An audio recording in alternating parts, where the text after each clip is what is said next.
Asia Siowo! Witajcie w specjalnym odcinku z okazji 20 000 subskrypcji Asia Siowa. Dziś pokażę Wam, jak zrobić papierowy przycisk YouTube'a techniką quillingu.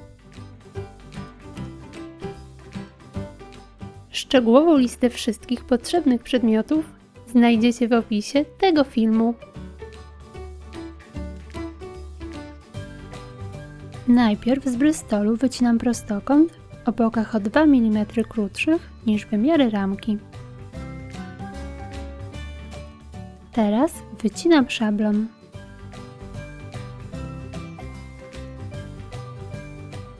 Odrysowuję go w odpowiednim miejscu.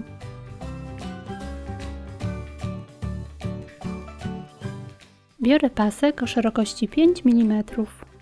Około 2 cm od góry wsuwam igłę i skręcam do góry. Wyciągam igłę. Umieszczam ją 2 cm niżej i znowu skręcam pasek. W taki sposób zawijam pozostałą część paska.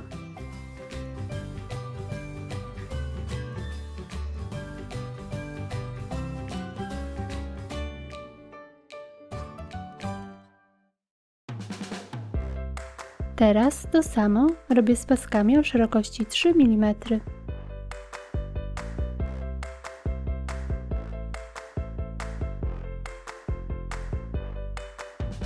Węższy pasek przyklejam w miejscu znaczka Play, tworząc jego obrys.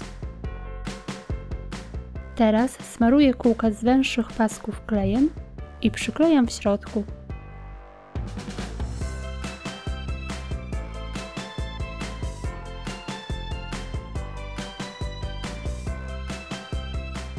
Następnie z pasków o szerokości 5 mm tworzę dużą ramkę.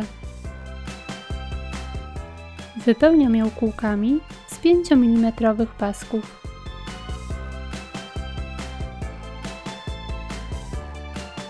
Środkowy trójkąt pokrywam brokatem. Pod znaczkiem przyklejam wycięte litery oraz cyfry. Tył ramy smaruję klejem, zostawiając około 1 mm od każdej krawędzi. Przyklejam Bristol.